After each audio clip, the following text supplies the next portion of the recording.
Hello and welcome to Bitenning. साथ में मिलकर शुरू करते हैं जिंदगी की दूसरी इनिंग। आज हम बात करेंगे proof of work, proof of stake, Ethereum merge के बारे में। और अगर आप ये जानना चाहते हैं कि कितने पैसे चाहिए किसी को अगर बिटकॉइन के ऊपर 51% अटैक करना हो, कितने पैसे चाहिए किसी शख्स को या किसी एंटिटी को अगर उसको सुलाना पे अटैक करना है या बाइनेंस की चेन पे अटैक करना है, ठीक है, कुछ ऐसे इंपॉर्टेंट आपको फैक्ट्स एनालिसिस को ऐसे चार्ट्स वीडियो के एंड में ज़रूर बताऊँगा। और प्रूफ ऑफ वर्क और प्रूफ ऑफ स्टेक के बीच के जो एडवांटेजेस हैं और डिसएडवांटेजेस हैं, उन पे भी चर्चा करेंगे। लेकिन उससे पहले डेफ़िनिटली यार मैं ये रिक्वेस्ट करता हूँ कि वीडियो को लाइक करिए, सब्सक्राइब करिए और अगर वीडियो लास्ट में पसंद आए तो कमेंट करे बगैर मत जाना यार। कमेंट जो है वो एक एनर्जी का काम करते हैं मेरे लिए, ठीक है ना? तो वीडियो को शुरू करते हैं। कंसेंसस मैकेनिज़्म बहुत सारे लोग जो है वो नहीं जानते होंगे कि कंसेंसस मैकेनिज़्म होता क्या है। देखिए कंसेंसस मैकेनिज्म का ही मतलब ये होता है कि एक पहले हम देखते हैं कि ट्रेडिशनल मार्केट्स के अंदर जैसे जो हमारा करंट वर्ल्ड है इसको तो आप बेहतर समझते हो ना। तो यहाँ पे काम कैसे होता है कि जैसे अगर बैंक है, उसका काम क्या है बेसिकली। बैंक का काम है कि अगर कोई पैसा ए बी को पैसा भेज रहा है तो ए के अकाउंट को डेबिट करना और बी के अकाउंट को क्रेडिट करना, ठीक है। और उसका ये काम ये होता है, वो इंश्योर करता है कि ये जो बैंकिंग प्रणाली है, ठीक है, इसके अंदर सब लोगों के जो रूल्स को जो डिफाइन करता है वो सेंट्रल एंटिटी डिफाइन करती है। और जो भी उसके रूल्स को नहीं मानता है, एक सेंट्रल बैंक के रूल को नहीं मानता है, उसके उसकी जो लाइसेंस है वो कैंसिल हो जाता है, वो रद्द हो जाता है। तो हर एक जो अभी तक हमने जो दुनिया के अंदर जो चीज देखी उसके अंदर एक सेंट्रल एंटिटी होती है, वो रूल्स को डिफाइन करती है, सब लोग उस रूल को मानते हैं। जो रूल्स को नहीं मानता है, सेंट्रल एंटिटी उस पर्टिकुलर नोड को या उस पर्टिकुलर जो पार्टिसिपेंट है उसको उठा के बाहर फेंक देती है कि भैया तुम मेरे रूल को नहीं मान रहे। तो ये कंसेंसस वहां पे बाय पावर, बाय अथॉरिटी, वहां पे कायम किया जाता है, जो हमने अभी तक दुनिया देखी। अब एक दुनिया बन रही है डिसेंट्रलाइज दुनिया, डिसेंट्रलाइजेशन को हमने देखा, जिसकी शुरुआत बिटकॉइन से हुई। तो जैसे एक बिटकॉइन जितना जो बड़ा नेटवर्क है जो कि 1 ट्रिलियन यूएस डॉलर का पहुंच गया था मार्केट कैप में, जैसे इथेरियम इतना बड़ा नेटवर्क है। और ये इतने बड़े जो नेटवर्क्स बन रहे हैं, इनके अंदर क्या होता है कि सेंट्रल एंटिटी तो होती नहीं है, सेंट्रल अथॉरिटी नहीं होती। बिटकॉइन के अंदर कोई बॉस तो है नहीं, कोई एक दूसरे को जानता नहीं है, कोई एक दूसरे का नाम नहीं जानता, पूरी दुनिया से लोग इसके अंदर पार्टिसिपेंट्स हैं, माइनर कहाँ पे हैं, नोड्स कहाँ पे हैं, लेकिन फिर भी आपस में सहमति है। सो बेसिकली ये जो कंसेंसस मैकेनिज्म है, ये कुछ नहीं, ये कंसेंसस मैकेनिज्म एक रूल्स है जिसके अंदर सब बिलीव करते हैं। ये रूल्स किसने डिफाइन किए? ये रूल सतोशी नाकामोटो ने जब बिटकॉइन के जो कोड था, जब उसको डिजाइन कर रहे थे बिटकॉइन के नेटवर्क को, तो जो वो कोड लिख रहे थे उस कोड के अंदर रूल सारे डिफाइंड है कि किस तरीके से ये नेटवर्क रन करेगा। अब ये जो रूल्स हैं इसके अंदर ये सारे लोग यकीन करते हैं, बिलीव करते हैं। आप सोचो कि चाहे वो किसी भी रिलीजन, किसी भी देश, किसी भी वेशभूषा, किसी भी भाषा, किसी भी बैकग्राउंड का इंसान हो, उसको किसी से ये लेना-देना नहीं है कि उसको ये लेना-देना है कि इस नेटवर्क के अंदर ये रूल्स हैं और इनके अंदर वो बिलीव करता है। तो ये दिन-प्रतिदिन ऐसे नंबर ऑफ पीपल, वो लोग बढ़ रहे हैं जिनका इस नेटवर्क के ऊपर, इन रूल्स के ऊपर विश्वास बनता जा रहा है। यही जो रूल्स हैं ये इस नेटवर्क को सिक्योरिटी प्रदान करते हैं। और इस कंसेंसस मैकेनिज्म को, जैसे बिटकॉइन के कंसेंसस मैकेनिज्म को प्रूफ ऑफ वर्क बोला जाता है। और ऐसे इथेरियम जो कि अब प्रूफ ऑफ वर्क से प्रूफ ऑफ स्टेक पे जा रहा है। तो जो कंसेंसस मैकेनिज्म इथेरियम को फ्यूचर में सिक्योरिटी प्रदान करेगा, अभी तक तो प्रूफ ऑफ वर्क कर रहा था। 13 या 15 सितंबर के बाद proof of stake consensus mechanism वहां पे सिक्योरिटी प्रदान करेगा। तो प्रूफ ऑफ वर्क और proof of stake consensus mechanism आपको समझ में आया होगा। अब हम चलते हैं थोड़ा सा डेप्थ में कि प्रूफ ऑफ वर्क और proof of stake consensus mechanism आखिर है क्या। देखिए proof of work consensus mechanism मैं शॉर्ट में बता देता हूँ, क्योंकि है तो ये बड़े डेप्थ के टॉपिक, लेकिन ये बड़ा इंटरेस्टिंग है आज का वीडियो। इसलिए आपको ये वीडियो ना मजा आएगा इसको सुनने के बाद। क्योंकि मैं खुद दिल से ये वीडियो बनाना चाहता था शॉर्ट के अंदर, खासकर वो लोग जो कि क्विकली समझना चाहते हैं कि यार ये इथेरियम मर्ज आखिर हो क्या रहा है, ठीक है। Proof of work consensus mechanism के अंदर बेसिकली क्या है कि एक ब्लॉकचेन है, ब्लॉकचेन के अंदर ब्लॉक्स होते हैं 1, 2, 3, और हर ब्लॉक आपस में कनेक्टेड है। कोई तो है जो इन ब्लॉक्स को उस ब्लॉकचेन के अंदर लगा रहा है। ये ऑटोमैटिकली तो होता नहीं है। अगर ब्लॉक्स को ऑटोमैटिकली लग रहे होते और तो फिर ब्लॉकचेन का मतलब क्या है? क्योंकि कोई भी काम फ्री में नहीं होता। अगर इस ब्लॉकचेन के अंदर अगर ब्लॉक्स को लगाने का काम है वो माइनर का काम है और माइनर सही से काम कर रहा है या नहीं कर रहा है या रूल्स फॉलो हो रहे हैं कि नहीं हो रहे हैं नेटवर्क का, वो सारा जो काम है वो नोड्स का काम है। ठीक है? तो नोड्स जो इतनी सारी नोड्स होती हैं, उन्हीं के अंदर से कुछ माइनर्स होते हैं, कुछ पार्टिसिपेंट्स होते हैं, कुछ नोड्स होती हैं जो कहती हैं कि मैं माइनर हूँ और यहाँ पे किसी की परमिशन लेने की जरूरत नहीं होती, कोई भी माइनर बन सकता है कभी भी और कोई भी एग्जिट कर सकता है माइनिंग से। ठीक है? तो जो इतनी सारी जो नोड्स हैं वो ये चेक करती हैं कि माइनर सही से काम कर रहे हैं कि नहीं कर रहा। माइनर का काम क्या है? माइनर का काम है कि जो ब्लॉक्स हैं इनको ब्लॉकचेन के अंदर लगाना। ठीक है? अब ये लगाने में उसको क्या बेनिफिट है? भाई उसको लगाने में ये बेनिफिट है कि जब वो ब्लॉक को सही से ब्लॉकचेन के अंदर लगा देता है, तो उसको बदले में बिटकॉइन मिलते हैं। अब क्योंकि बिटकॉइन मिलते हैं और बिटकॉइन की वैल्यू इतनी है तो बहुत सारे लोग ये काम करना चाहते हैं। तो आपस में जब इतना सारा कंपटीशन है तो कौन ब्लॉक को माइन करेगा? तो ये कैसे डिसाइड होगा? तो भाई आपस में उनको एक गेम मिलती है। गेम का मतलब होता है एक पजल, कि पजल बच्चों को दी जाती है ना, तो वैसे ही माइनर्स को एक पजल दी जाती है कि इसको सॉल्व करके ले आओ। जो सॉल्व करके ले आएगा वो ब्लॉक को माइन कर ले जाएगा, मतलब ब्लॉक को ब्लॉकचेन के अंदर लगा देगा। बेसिकली ब्लॉक होता क्या है? ब्लॉक कुछ नहीं है, ब्लॉक एक लेजर होता है।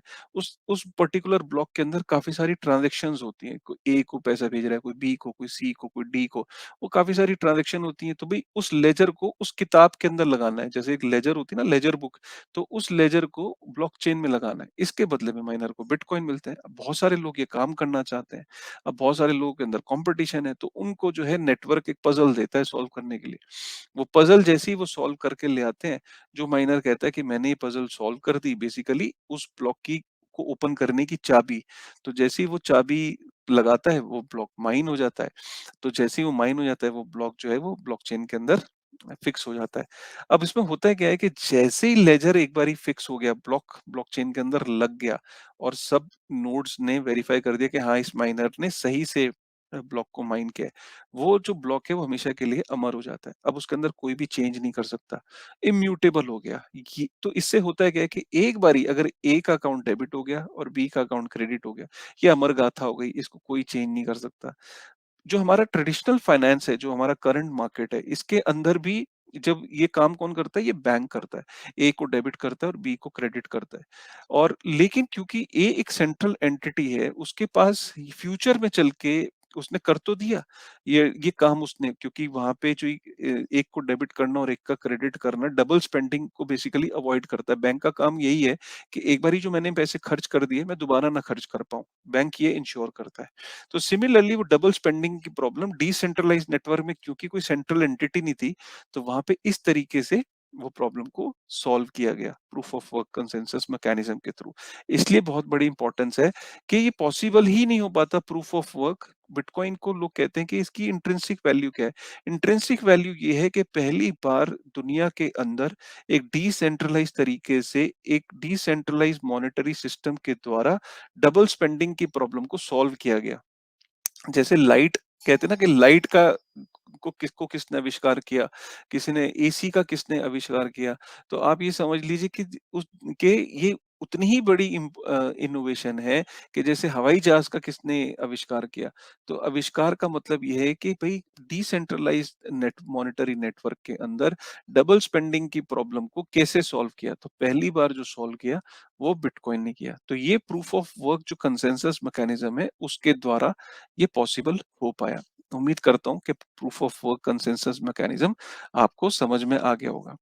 Proof of stake consensus mechanism क्या है, जिस पे अब इथेरियम जाने को कह रहा है। अब proof of stake consensus mechanism है कि वहां पे माइनर्स जो हैं उनका नाम वैलिडेटर्स हो जाता है। जैसे माइनर्स हैं तो प्रूफ ऑफ स्टेक पे वो वैलिडेटर्स हो जाते हैं।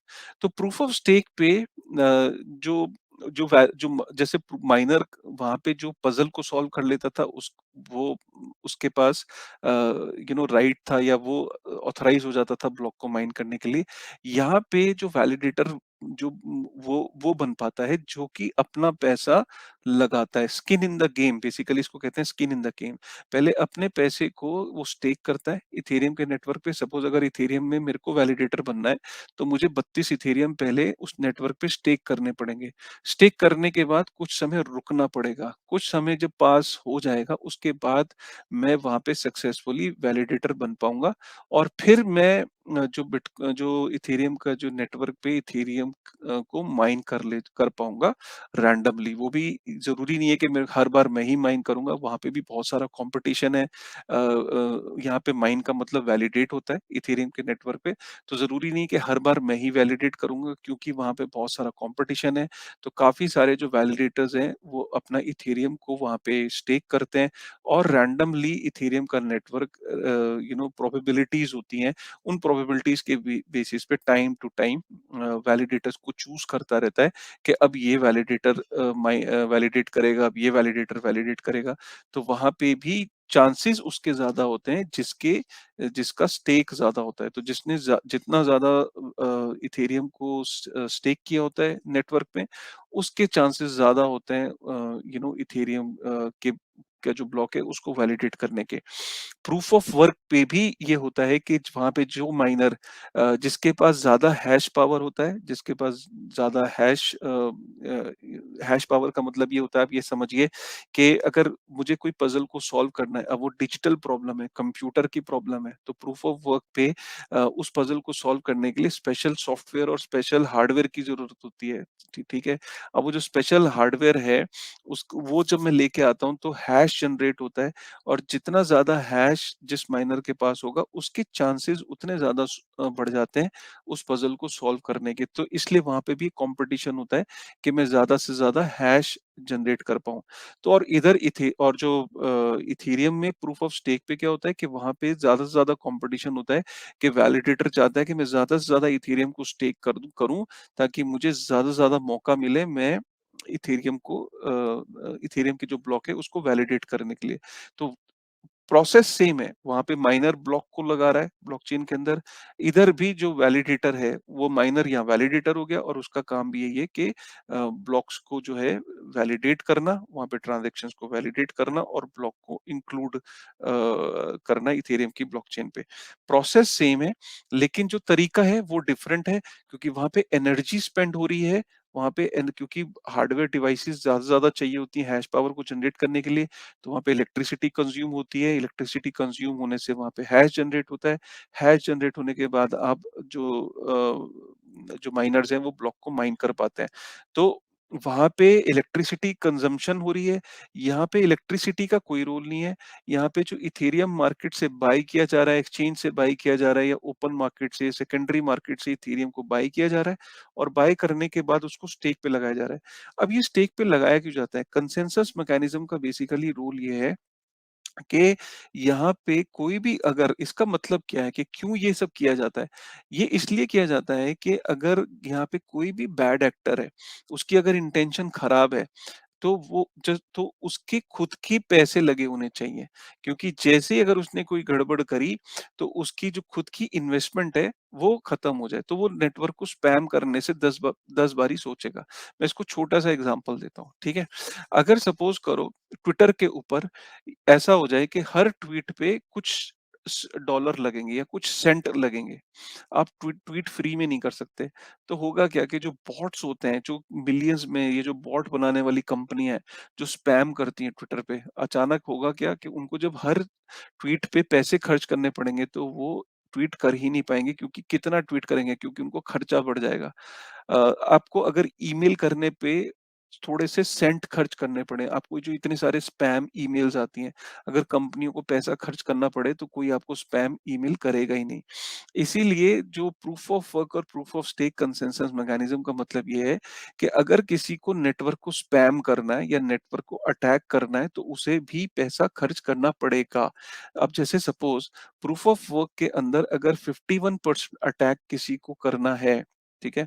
तो 51% अटैक अगर किसी को करना है तो उसे 51% अटैक का मतलब ये है कि उस टाइम, उस वक़्त जितनी भी प्रिवेलिंग जो हैश पावर है, सपोज़ अगर हैश पावर 100 प्रिवेल कर रही है, मैं हाइपोथेटिकल नंबर दे रहा हूँ, तो उसे 51 उसे एक्वायर करनी है वो हैश पावर। अब वो हैश पावर एक्वायर कैसे होगी? उसको सेम हार्डवेयर मतलब एक अटैकर को भी वही हार्डवेयर डिप्लॉय करना पड़ेगा, हैश पावर जनरेट करनी पड़ेगी, मतलब उसको मार्केट में जाके हार्डवेयर खरीदना पड़ेगा, फिर उसे डिप्लॉय करना पड़ेगा, फिर उसे रन करना पड़ेगा, फिर हैश पावर जनरेट करनी पड़ेगी। फिर उतनी हैश पावर जनरेट करनी पड़ेगी कि जितनी उस वक़्त जो हैश पावर है उसका 51%, और जब उसको 51% हैश पावर जब उसकी जनरेट हो जाएगी, तो उसके कंट्रोल हो जाएगा उस नेटवर्क पे। तो उस नेटवर्क में उस वक़्त जितने भी ब्लॉक्स माइन हो रहे होंगे, तो उस पे उसका कंट्रोल हो जाएगा और वो उन ब्लॉक्स के अंदर छेड़-छाड़ कर सकता है। ऑब्वियसली छेड़-छाड़ में वो क्या कर सकता है? वो एक तो उन ब्लॉक्स के अंदर ट्रांज़ैक्शंस को कन्फर्म ही नहीं होने देगा। सपोज़ ए ने बी को पैसा भेजा, तो वो ए को ए के अकाउंट को डेबिट कर देगा और बी के अकाउंट को क्रेडिट ही नहीं करेगा सपोज़। तो ए के अकाउंट ए और वो पूरी जो ट्रांज़ैक्शंस वहाँ पे जो डेबिट क्रेडिट की एंट्रीज़ हैं उनको ऊपर-नीचे कर देगा। डेबिट को हटा के क्रेडिट को मैनिपुलेट कर सकता है। ट्रांज़ैक्शन की जो क्यूज़ हैं उनको चेंज कर सकता है। भई एक आदमी का जिस पर्टिकुलर टाइम फ्रेम में सपोज़ 51% अटैक करने में वो कामयाब हो गया, जब उसका नेटवर्क पे कंट्रोल आ गया, तो फिर वो कुछ भी उस टाइम में जितने भी ब्लॉक्स आ रहे होंगे उनके अंदर वो मैनिपुलेट कर सकता है। ट्रांज़ैक्शंस के साथ भी उनको डबल स्पेंड भी कर सकता है, लेजर के अंदर छेड़-छाड़ कर सकता है। ये सारी चीज़ें वो क्योंकि उस वक़्त उसके कंट्रोल में आ गया वो, ठीक है?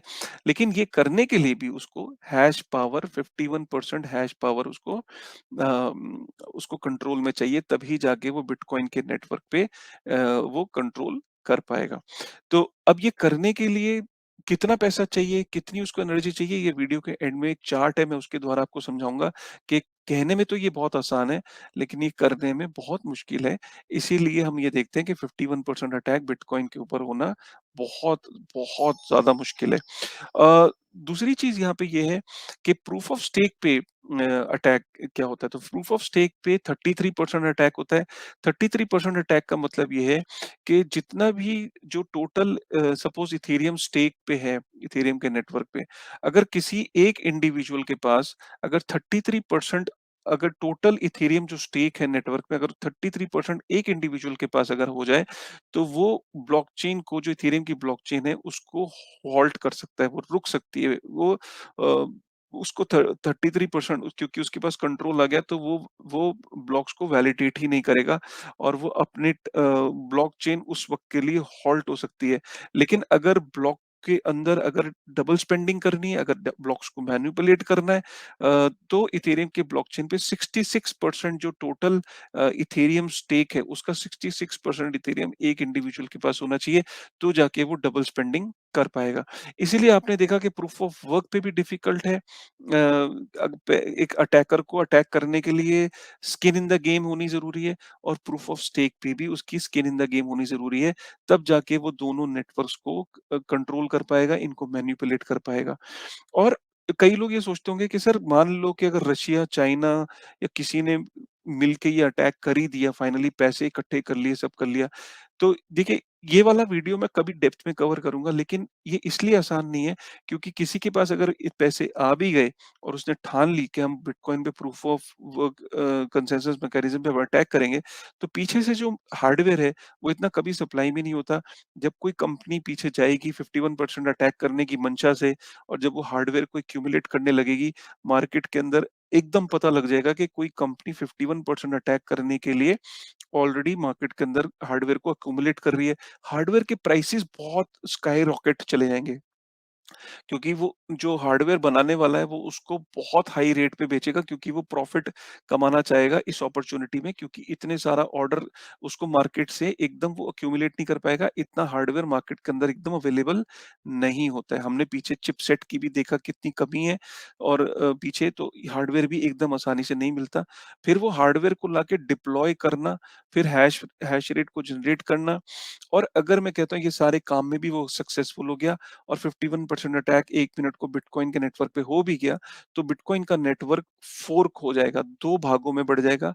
एक जो ओरिजिनल चेन है वही कायम रहेगी, जो माइनर्स हैं उसको सपोर्ट करेंगे ओरिजिनल चेन को, और फ़ोर्क होने के बाद जो जिस चेन पे माइनर का कंट्रोल है, जो अटैकर का कंट्रोल है, एक चेन वो रह जाएगी, और जो कम्युनिटी है, जो माइनर्स हैं, जो इकोसिस्टम है, वो ओरिजिनल चेन को सपोर्ट करने लग जाएँगे। हाँ, उस पर्टिकुलर पॉइंट पे प्राइस के अंदर वॉलेटिलिटी, गिरावट, ये सब चीज़ें chaos ज़रूर होगा, लेकिन चेन खत्म नहीं होगी, ओरिजिनल चेन चलती रहेगी। उसको कम्युनिटी का, माइनर का, नोड्स का सपोर्ट उस ओरिजिनल चेन को हो जाएगा, और जो फोर्क चेन है जिस पे अटैकर का कंट्रोल है, वो चेन भी एग्ज़िस्ट करती रहेगी, लेकिन उस पे सपोर्ट ना के बराबर होगा। हमने पास्ट में देखा है कि बिटकॉइन की पहली बार फोर्क नहीं हुआ है, बिटकॉइन के कई फोर्क हो चुके हैं, लेकिन क्या वो एग्ज़िस्ट करते हैं आज की डेट में?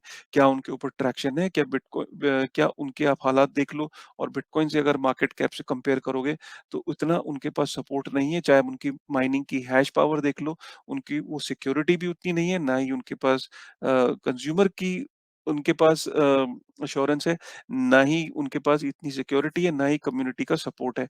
तो इसलिए ये बड़ा इम्पोर्टेंट है ये समझना कि प्रूफ ऑफ वर्क क्यों सिक्योर है, क्यों बिटकॉइन के लिए बिटकॉइन का जो नेटवर्क क्यों इतना हाईली सिक्योर माना जाता है, क्यों कंसेंसस मैकेनिज्म उसको सिक्योर बनाता है। और एक तरफ हमने प्रूफ ऑफ स्टेक की बात करी कि वहाँ पे भी डिफिकल्ट है, क्योंकि आप सोचोगे अगर किसी को अटैक करना है तो 33% इथेरियम उसे एक्यूमुलेट करने हैं, जितना टोटल इथेरियम स्टेक है नेटवर्क पे। अगर उसे डबल स्पेंडिंग का अटैक करना है कि उसको उसको लेजर के अंदर चेंजेस करने हैं, मैनिपुलेट करना है, तो उसको 66% इथेरियम उसके पास होने चाहिए, टोटल इथेरियम जो स्टेक है, अगर उसको अटैक करना है। और अगर कोई इतना इथेरियम को एक्यूमुलेट करने जाएगा तो होगा क्या? जब वो मार्केट के अंदर इतना इथेरियम को एक्यूमुलेट करने जाएगा, तो इथेरियम की जब इतनी बाइंग हो रही होगी, तो ऑब्वियस सी बात है कि इथेरियम का प्राइस पंप होने लगेगा, तो अटैकर को जितना ज़्यादा उसको अगर इथेरियम को स्टेक करना है, राइट? तो उतना ज़्यादा इथेरियम उसको डिमांड में आएगा, जैसे ही वो मार्केट के अंदर लेने जाएगा, इथेरियम का प्राइस पंप कर जाएगा, उसको ज़्यादा से ज़्यादा रेट पे मिलेगा, और अल्टीमेटली उसको क्या फ़ायदा होगा? क्योंकि अटैकर्स को जब पैसा खर्च करना पड़ता है, तो उनको ये रियलाइज़ होता है लास्ट में कि यार इससे अच्छा तो मेरे पास बिटकॉइन का हैश पावर है, तो मैं बिटकॉइन को सही तरीके से माइन ही कर लेता हूँ, तो मुझे बदले में बिटकॉइन ही मिल जाएगा। वहाँ पे वो जो थॉट आता है, तो वो एक इंसेंटिव है कि इतनी हैश पावर होने के बाद कोई भी आदमी गलत काम ना करेगा नहीं करेगा, रादर वो सही तरीके से बिटकॉइन को अर्न करने लग जाएगा। इधर किसी के पास अगर इतना इथेरियम आ जाएगा, तो यहाँ पे रादर वो इथेरियम के नेटवर्क को हैक करने की बजाय या मैनिपुलेट करने की बजाय, इतना इथेरियम किसी के पास जब आ जाएगा, तो वो उसके वैलिडेटर बनने के चांस ज़्यादा हो जाएँगे। तो वो रादर इथेरियम के चेन पे वैलिडेट करेगा, इथेरियम को अर्न करेगा वैलिडेट करके। तो प्रूफ ऑफ वर्क के ऐसा नहीं कि प्रूफ ऑफ वर्क पे अटैक पॉसिबल नहीं है। प्रूफ ऑफ वर्क को secure proof of work consensus mechanism नहीं बनाता, जो उसका हैश रेट है वो उसको सिक्योर बनाता है। प्रूफ ऑफ वर्क पे और भी चेन थी, लेकिन पास्ट में वो उन पे हैक हैक हुए हैं, जैसे कि वर्टकॉइन, वर्ज, इथेरियम क्लासिक, इन सब पे सक्सेसफुल अटैक हुए। क्यों अटैक हुए? क्योंकि इन पे अटैक करना आसान था, क्योंकि हैश पावर कम थी, पैसा कम खर्च होता है। अगर जितना ज़्यादा हैश पावर होगी, उतना ज़्यादा पैसा लगेगा अटैक करने में। जितना कम हैश पावर होगी, उतना पैसा खर्च कम होगा अटैकर का। तो जो जो कम हैश पावर वाली जो प्रूफ ऑफ वर्क ब्लॉकचेन्स हैं, उन पे इसीलिए आए दिन अटैक्स होते रहते हैं। और ये इसको मैं एक चार्ट के थ्रू आपको समझाने की कोशिश भी करूँगा। इनफैक्ट मैं वो चार्ट शेयर ही कर देता हूँ आपके सामने। आह! अगर आप इस स्क्रीन को देखें, राइट, तो अगर आप इस स्क्रीन को देखो, तो बिटकॉइन के केस में जिस टाइम पे ये चार्ट बना होगा, तो एक मार्केट कैप का एक अंदाजा लिया गया, 384 बिलियन यूएस डॉलर, राइट? तो बिटकॉइन का जो हैश रेट है वो 205 है। अगर आप सेकंड बेस्ट का देखो, बिटकॉइन कैश, जो कि बिटकॉइन का फोर्क है, उसका 1.15। ये एग्जा हैश, आप ये देखो कि हैश पावर इसकी किस लेवल पे है और इसकी किस लेवल पे, 205 के अगेंस्ट 1.15 बीएसपी। एक और बिटकॉइन का फोर्क था 0.65। अब हैश रेट शेयर देखो, बिटकॉइन का हैश रेट में सबसे बड़ा शेयर है 98.93। आप सोचो कि अगर इस बिटकॉइन के ये एसिक्स ये इसका हार्डवेयर है, तो कितना हार्डवेयर चाहिए होगा अटैक करने के लिए? तो आप सोचो 2.16 मिलियन मेरे को डिवाइसेस चाहिए, हार्डवेयर चाहिए ये अटैक करने के लिए। देखिए 51% अटैक रिक्वायरमेंट यहाँ लिखा है, तो मेरे को 2.16 मिलियन हार्डवेयर चाहिए। यहाँ पे सिर्फ 12,000, यहाँ सिर्फ 6.8 थाउज़ेंड हार्डवेयर डिवाइसेस चाहिए अटैक करने के लिए। तो यहाँ पे बिटकॉइन के नेटवर्क को अगर किसी माइनर को अटैक करना है, किसी को मैनिपुलेट करना है, तो 8.6 बिलियन यूएस डॉलर खर्च करने पड़ेंगे सिर्फ एक थोड़ी-सी देर के लिए बिटकॉइन के नेटवर्क पे कंट्रोल पाने के लिए, और उस समय पे जो ब्लॉक्स ऐड हो रहे होंगे उनको मैनिपुलेट करने के लिए, ठीक है? सोचो, और वो भी कुछ देर के बाद वो फोर्क हो जाएगा। तो इतने कम टाइम के लिए कोई 8.6 बिलियन यूएस डॉलर खर्च करना क्यों चाहेगा बिटकॉइन के नेटवर्क पे मोमेंटरी कंट्रोल पाने के लिए, ब्लॉक्स को मैनिपुलेट करने के लिए? तो जैसे पहली बात तो ये इतनी 2.16 मिलियन डिवाइसेस को एक्वायर करना, इनको हार्डवेयर को एक्युमुलेट करना, इनका ऑर्डर प्लेस करना, क्या ये उसको एकदम रेडी में सब मिल जाएगा? नहीं। तो ये इसलिए इसको स्पेशल बनाता है। 19.8 मिलियन यूएस डॉलर की तो इलेक्ट्रिसिटी खर्च होगी 51% अटैक करने के लिए पर डे। तो इतनी बड़ी कॉस्ट, जब जब किला इतना मजबूत है, तो उस किले को गिराना उतना ही मुश्किल है। इधर आप देखो 8.6 बिलियन के अगेंस्ट सिर्फ 48.3 मिलियन चाहिए। यहाँ देखिए 13 मिलियन, बीएसपी को 27.3 मिलियन चाहिए अटैक करने के लिए। ऐसे ही आप लाइट कॉइन में चले जाओ तो यहाँ पे भी और सस्ता है। जैसे-जैसे आप आगे चले जाओगे तो ये डोज को करने के लिए, तो ये हमें ये दर्शाता है कि बिटकॉइन पे कहना आसान है, ये थ्योरेटिकली कहना आसान है, लेकिन ये वैसे बहुत मुश्किल काम है प्रैक्टिकली करना। तो इसलिए बहुत एक्सपेंसिव है। दूसरा, जो बिटकॉइन के जो माइनर्स हैं, वो proof of work consensus mechanism की अगर हम बात करें, वो पूरी दुनिया में माइनर्स जो है वो फैले हुए हैं। वो कोई 1-2 माइनर के पास उसका कंट्रोल नहीं है। अगर मैं आपको फिर से स्क्रीन शेयर करके बताता हूँ। A right. अगर आप यहाँ देखें तो ये बिटकॉइन की जो distribution of bitcoin mining hash power, कि कौन सी कंट्री, कई लोग ये कहते हैं कि बिटकॉइन की जो माइनिंग है बड़ी सेंट्रलाइज है। आप देखो किसी पर्टिकुलर टाइम पे जरूर China had the largest share, लेकिन जैसे जैसे वक्त गुजर रहा है, अक्टूबर 19 से हम देखें, और अगर हम अक्टूबर 21 तक आए और अब हम करंट देखें, तो ये जो डोमिनेंस था चाइना का, दिन प्रतिदिन गिरता ही चला गया, और जून जुलाई 2021 में नेग्लिजिबल हो गया, जब उसने बिटकॉइन की माइनिंग को बिल्कुल बैन कर दिया। तो विद टाइम जो है, आप ये देखो कि और बाकी देशों का जो कंट्रीब्यूशन है, जो प्रेजेंस है बिटकॉइन माइनिंग में, बढ़ती चली जा रही है। यहाँ पे किसी 1-2 कंट्रीज़ का कंट्रोल नहीं है बिटकॉइन माइनिंग में। तो काफ़ी सारे लोग ये कहते हैं कि बिटकॉइन की माइनिंग सेंट्रलाइज़ है, उसमें 1-2 माइनर्स हैं, ये है। ऐसा बिल्कुल भी नहीं है। अगर आप देखो तो जैसे-जैसे वक़्त बढ़ रहा है, वैसे-वैसे जो participations from from all different kind of nations, किसी एक माइनर, एक कंट्री का वर्चस्व नहीं है।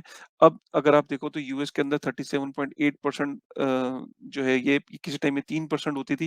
लेकिन अगर यूएस के अंदर कल को सपोज करिए कि हमने ये देखा कि यूएस के अंदर अगर कल को प्रूफ ऑफ वर्क को कंसेंसस मैकेनिज्म के अगेंस्ट कुछ रूल्स बन रहे हैं, अगर वहां पे ये कुछ गलत होता है, वहां पे कुछ रूल्स एडवर्स आते हैं, तो आप देखोगे कि यूएस से शेयर हटके, क्योंकि जो बिटकॉइन की माइनिंग है, ये एजाइल है।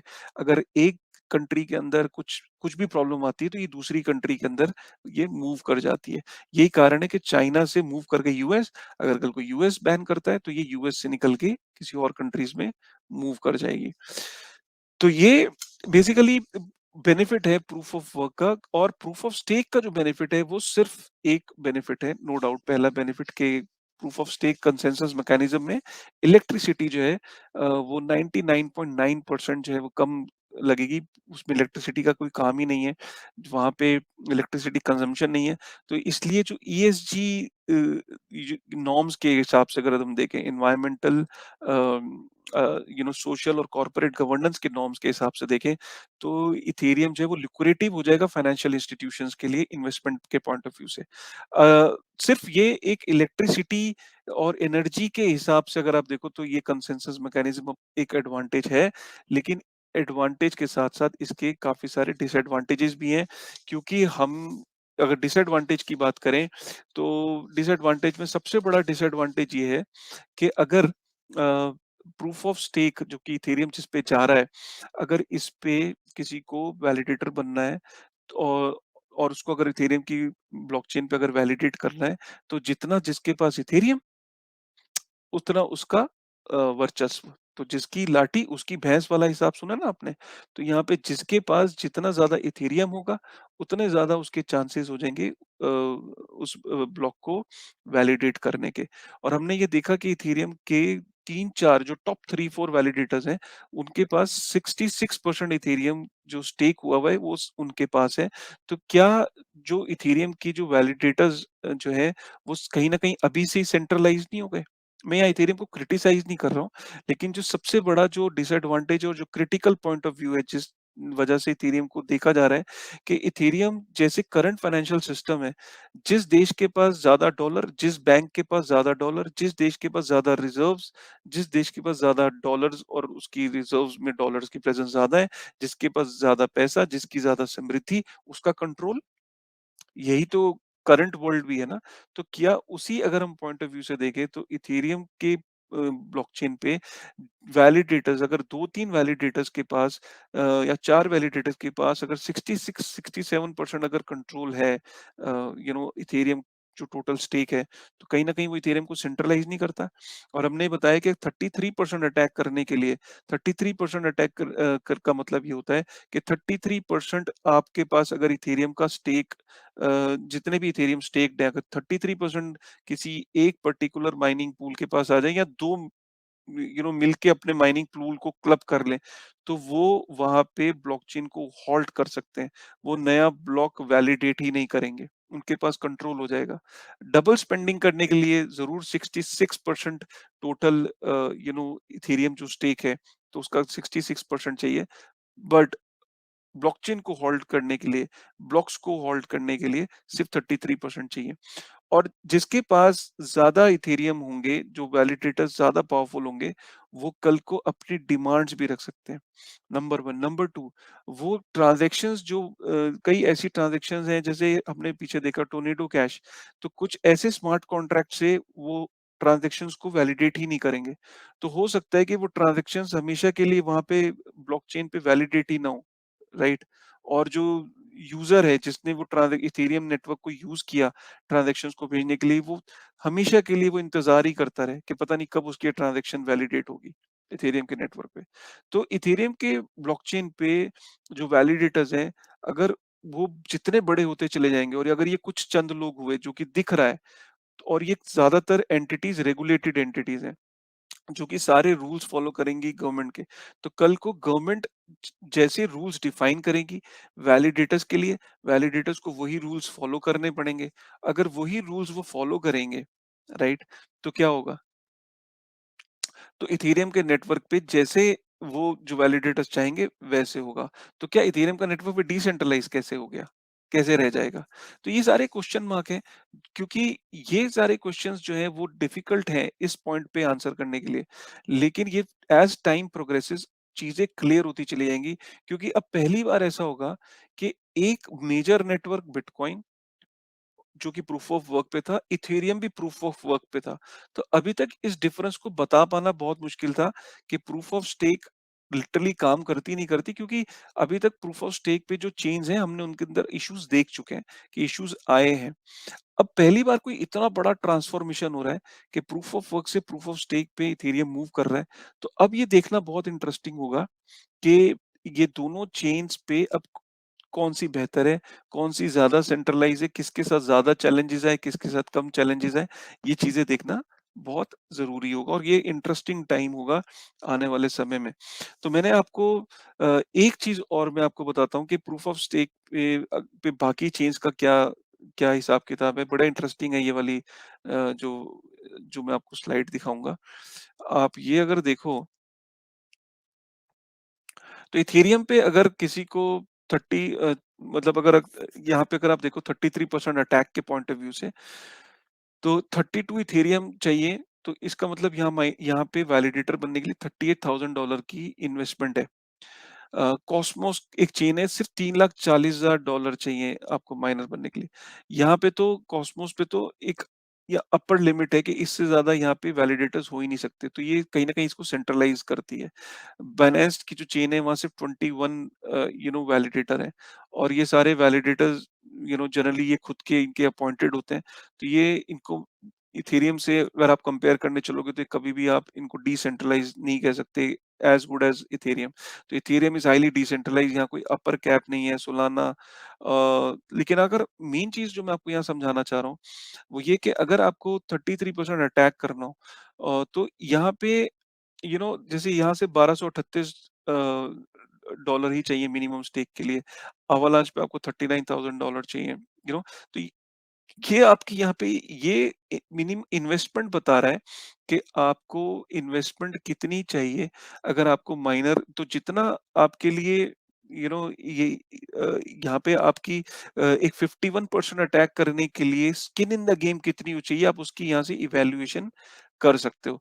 तो ये तो खैर ये ब्लॉकचेन्स तो सेंट्रलाइज ही कहूँगा, क्योंकि ये यहाँ पे they choose who is going to be the validator. तो ये बड़ा इम्पोर्टेंट है यहाँ पे समझना, इसीलिए इथेरियम की जो डिसेंट्रलाइजेशन उसे यूनिक बनाती है। और अब ये देखने वाली बात है कि प्रूफ ऑफ स्टेक पे वो कैसे अपने आप को डिसेंट्रलाइज रख सकती है। बहुत ही डेप्थ में मैंने आपको समझाने की कोशिश करी है। काफ़ी सारे जो प्रूफ ऑफ स्टेक के और प्रूफ ऑफ वर्क के जो डिफरेंस को समझाने की कोशिश करी। यहाँ पे ये वीडियो का पर्पस इथेरियम को क्रिटिसाइज़ करने का नहीं है। ये एक ऐसे सवाल पूछने का वक़्त है कि क्या गोइंग फॉरवर्ड जो मीडिया के अंदर नैरेटिव्स ये दिए जाते हैं कि ऐसा हो जाएगा, वैसे हो जाएगा। तो उनको उनको आप बिलीव करने से पहले खुद डेप्थ में जाके सोचिए कि क्या ये जो फैक्ट्स बताए गए हैं, क्या ये सेंस रखते हैं कोई? क्या ये वाक़ई में कुछ सेंसिबल चीज़ है? आप ये भी सुनोगे बदले में कि प्रूफ ऑफ वर्क के जो माइनर्स हैं, वो भी कंसोलिडेटेड हैं, वो भी कुछ चंद लोग हैं। लेकिन हमने 2017 में देखा कि जब माइनर्स के प जो कुछ चंद जो माइनर्स थे, उनके पास माइनिंग जो थी 2017 में उनके पास कंट्रोल आ गया था, और वो चाहते थे चेंजेस करना बिटकॉइन के नेटवर्क पे, लेकिन वो पॉसिबल नहीं हो पाया क्योंकि जो चेंजेस हैं उनको नोड्स ने एक्सेप्ट ही नहीं किया।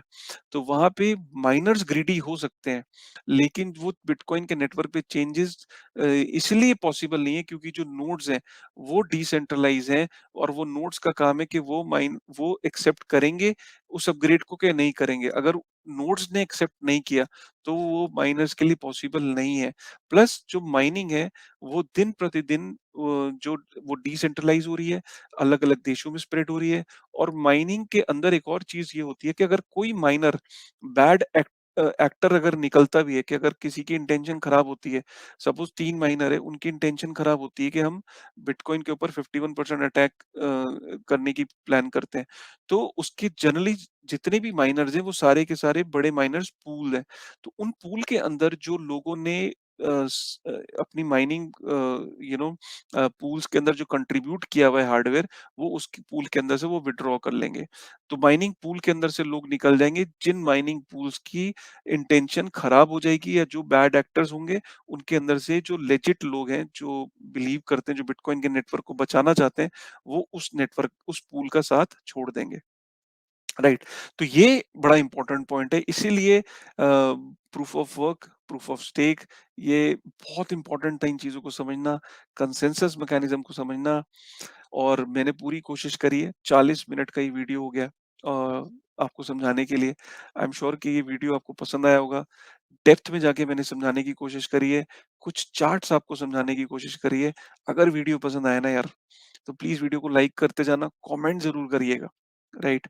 और ट्विटर पे जरूर जरूर जाके बताइएगा कि ऐसा कंटेंट प्रूफ ऑफ वर्क और प्रूफ ऑफ स्टेक पे आज से पहले देखने को नहीं मिला। और मर्ज के अराउंड आज आपकी अंडरस्टैंडिंग बड़ी इंपॉर्टेंट हो गई होगी, और बड़ी आपको आज समझ में आ गई होगी कि अच्छा, अब समझ में आया कि क्या प्रूफ ऑफ वर्क से प्रूफ ऑफ स्टेक पे जाने में फायदा है, नुकसान है इथेरियम के लिए, और क्यों ये इतना बड़ा हिस्टोरिक कदम है। राइट। पसंद आया आपको वीडियो? प्लीज कमेंट करके ज़रूर बताइएगा। With this thought, thank you very much.